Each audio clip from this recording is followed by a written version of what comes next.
बिस्मिल्लाहिर्रहमानिर्रहीम। अस्सलाम वालेकुम। डियर स्टूडेंट्स, कैसे हैं आप लोग? ठीक हैं? लेक्चर समझ आ रहे हैं माशाल्लाह? प्रीवियस ठीक है, गुड। और वो जो एमसीक्यू और बाकी जो इसमें शॉर्ट क्वेश्चन वगैरह बताए जा रहे हैं वो आप याद रख रहे हैं? ठीक हो गया, गुड। डियर स्टूडेंट्स, हमारा नेक्स्ट जो आज का लेक्चर है वो है बेटा एनर्जी के बारे में। मैन एंड हिज एनवायरनमेंट हमारा मेन चैप्टर है, और उसमें आज जो हम डिस्कस करेंगे वो है एनर्जी। जिस तरह हमने रिसोर्सेज को कैटेगराइज किया था, इसी तरह जो एनर्जी है वो भी एक एनवायरनमेंट का रिसोर्स है। लेकिन जो एनवायरमेंटल रिसोर्स है एनर्जी, इसकी भी फर्दर क्लासेस हैं, वो हम डिस्कस करेंगे। सबसे पहले हम देखते हैं energy. Energy is resources of environment like coal, oil, natural gas. ये जो कोल, ऑयल और नेचुरल गैसेस हैं ये एनवायरमेंटल रिसोर्सेज हैं, और ये एनर्जी की फॉर्म में है, और ये मुसलसल डिक्रीज़ हो रहे हैं। और कब से? फ्रॉम लास्ट डिकेड, पिछली दहाई से, बल्कि उससे भी थोड़ा सा पहले 15 to 20 ईयर कह सकते हैं, पहले ये डिक्लाइन होना स्टार्ट हो गए थे। एनर्जी रिसोर्सेज जो हैं बेटा, उनको हम क्लासीफाई कर सकते हैं ऐसे, like one is exhaustible energy resource और second one is inexhaustible energy resource. Exhaustible energy resource उस रिसोर्स को या रिसोर्सेज को बोलते हैं जो एक मरतबा आप इस्तेमाल करें और वो रिकवर ना हो, दोबारा वो रिसाइकल ना हो। एक मरतबा वो इस्तेमाल हो जाए तो दोबारा से उनको रिसाइकल करना थोड़ा मुश्किल हो, बल्कि रिकवरी ना हो, वो उनको बोलते हैं एग्जॉस्टेबल एनर्जी रिसोर्स। जैसा कि आपके सामने है बेटा, energy resources that are depleted, ख़त्म हो जाते हैं, not recycled in nature, are called exhaustible energy resources like coal, oil, natural gas. आप इनको यूज़ करें, ये जो रिसोर्सेज हैं ये दोबारा रिकवर नहीं होते। आप यहाँ नेचर आर कॉल्ड की जगह आगे आप लिख सकते हैं एग्जॉस्टेबल एनर्जी रिसोर्सेज।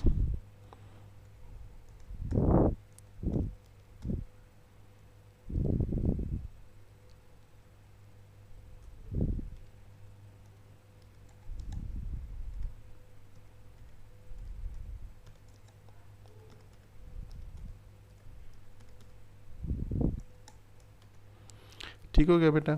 उसके बाद हम नेक्स्ट इसकी टाइप देखते हैं बेटा, जो एनर्जी की है वो है इनएग्जॉस्टेबल।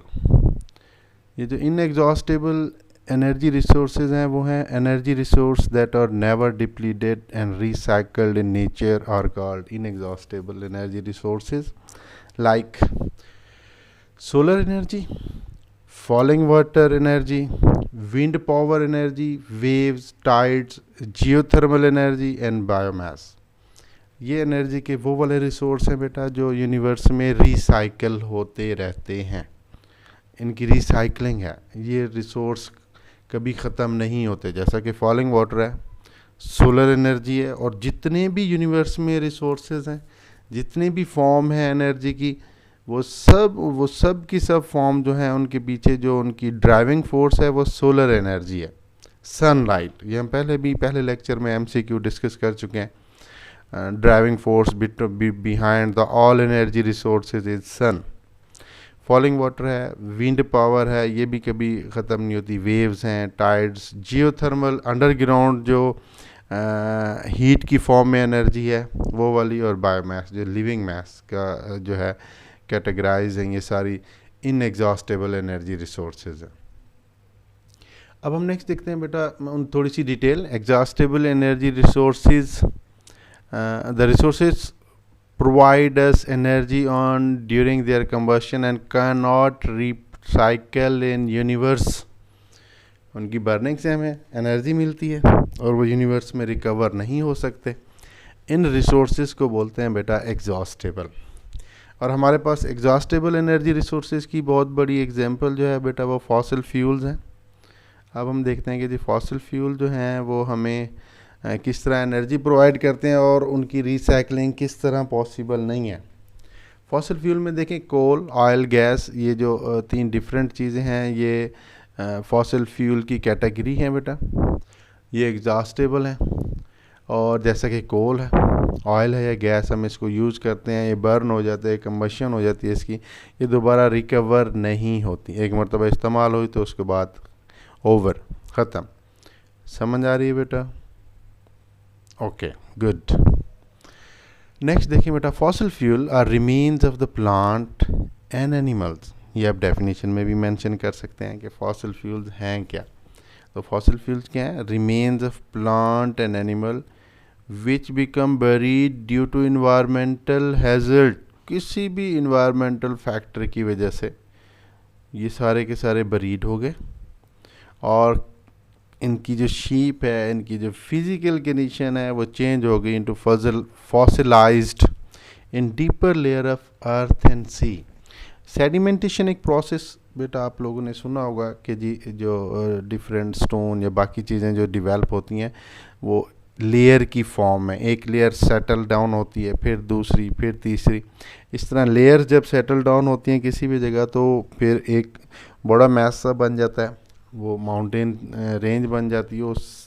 उस रेंज को डेवलप करने वाली जो लेयर्स हैं वो एक के बाद दूसरी, फिर तीसरी, फिर चौथी, इसी तरह, तो उसको बोलते हैं सेडिमेंटेशन, लेयर सेडिमेंटेशन। तो लेयर फॉर्मेशन, सबसे पुराना एनिमल नीचे बरीड हुआ होगा सबसे पुरानी लेयर में, डीपर लेयर, और जो सबसे रिसेंट जिसकी डेथ हुई होगी वो ऊपर ऊपर पड़ा होगा।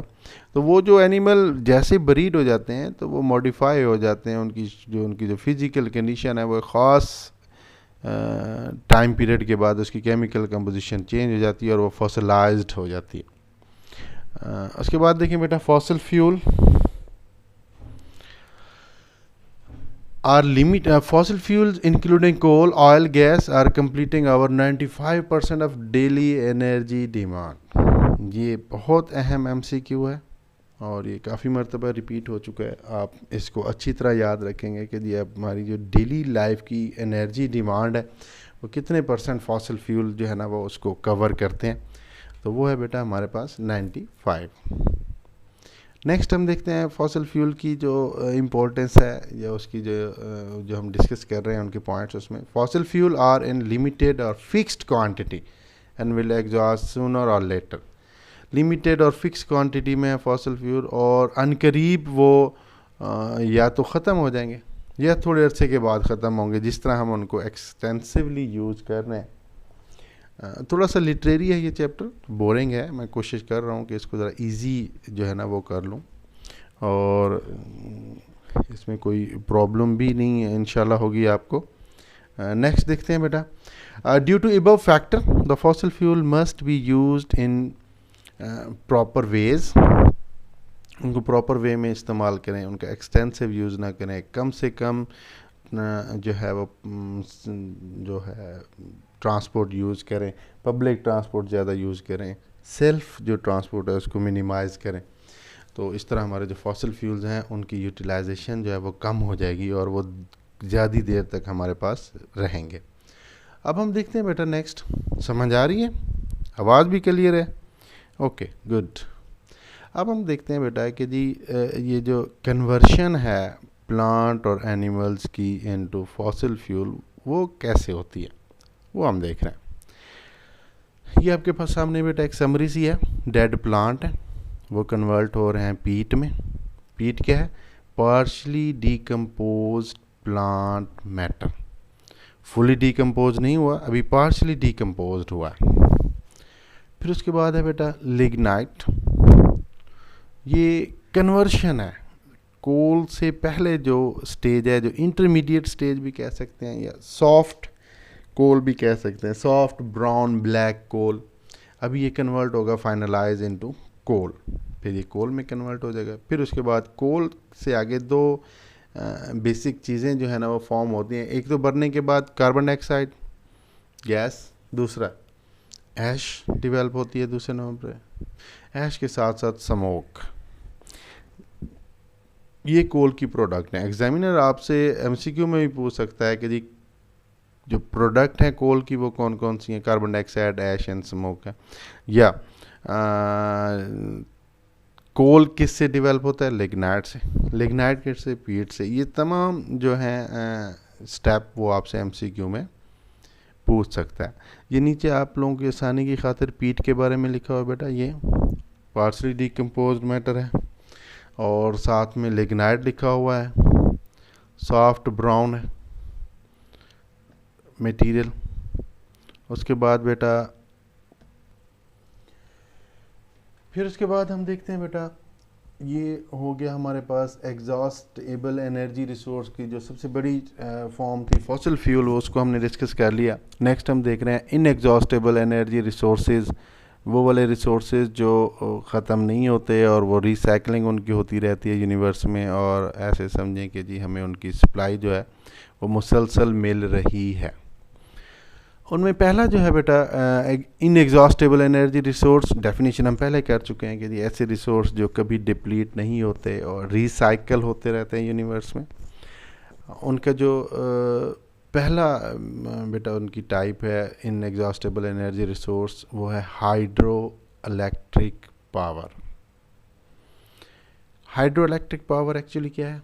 ये हाइड्रो वाटर से जो इलेक्ट्रिक पावर जनरेट की जाती है उसको बोलते हैं हाइड्रो इलेक्ट्रिक पावर।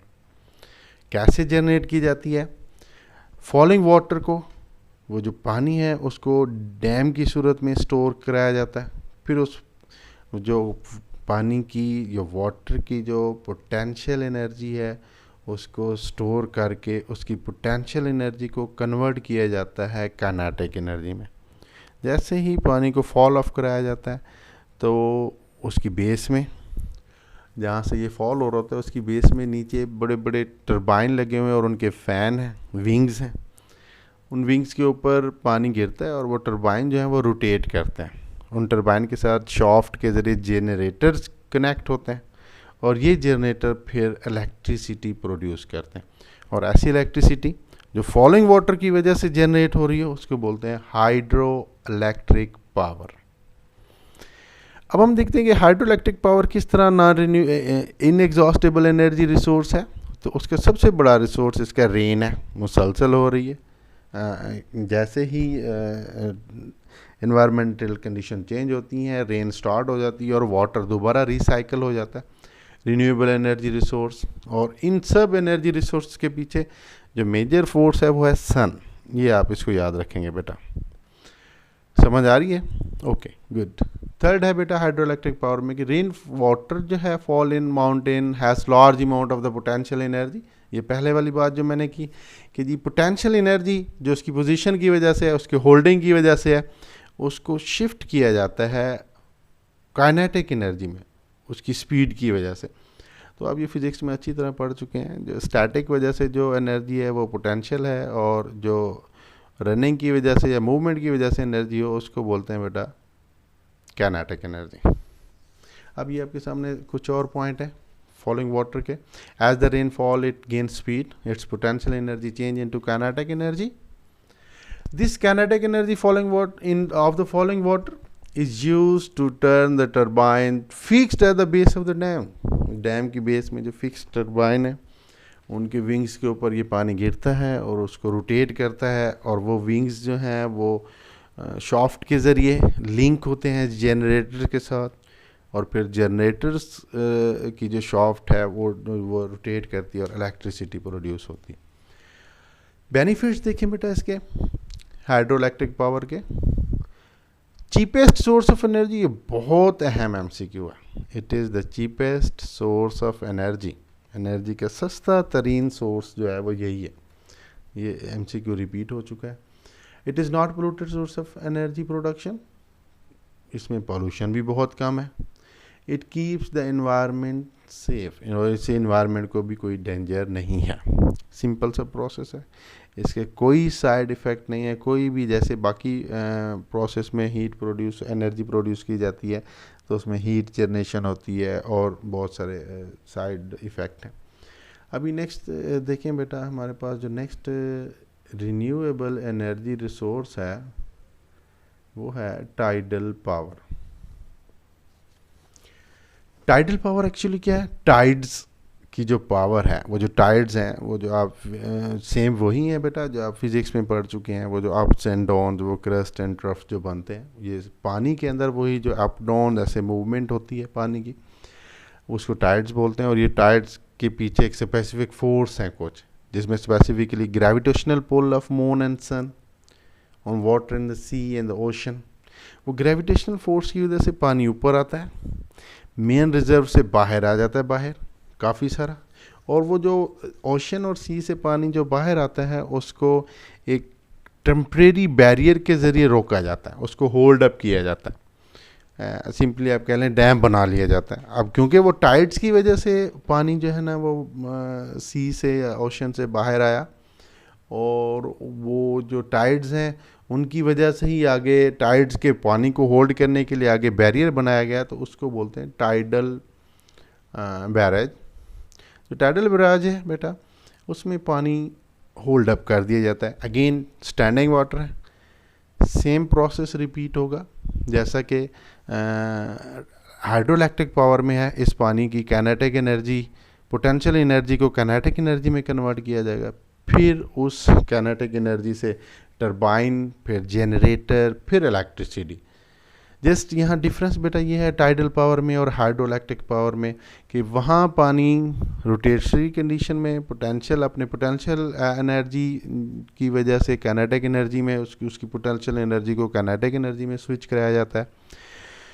और यहाँ पर जो है बेटा पानी वो जो है टाइड्स की वजह से होल्ड किया जाता है, बैरियर बना के, वो टाइडल बैराज कहलाता है।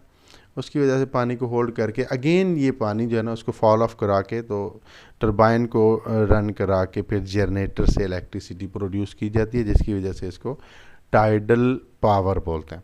टाइडल बैरेज में देखिए कैसे होता है, water of the low and high tides are stored in the tidal station with tidal barrage, the flow of the water across the barrage which is in turn drive the generator to produce electricity। ये हमारे बेटा आज के 3 topic थे, जिसमें एक हमने exhaustible energy resource discuss किया, दैट इज़ फॉसिल फ्यूल, दूसरा हमने किया हाइड्रो इलेक्ट्रिक पावर, और तीसरा लास्ट वाला हमने किया बेटा टाइडल पावर। आज के लिए काफ़ी है बेटा, इंशाल्लाह आप इसको याद भी रखेंगे, 1-2 जो MCQ बताए हैं वो भी इंशाल्लाह। नेक्स्ट लेक्चर, कल नेक्स्ट लेक्चर के साथ मिलते हैं, तब तक अल्लाह हाफिज़।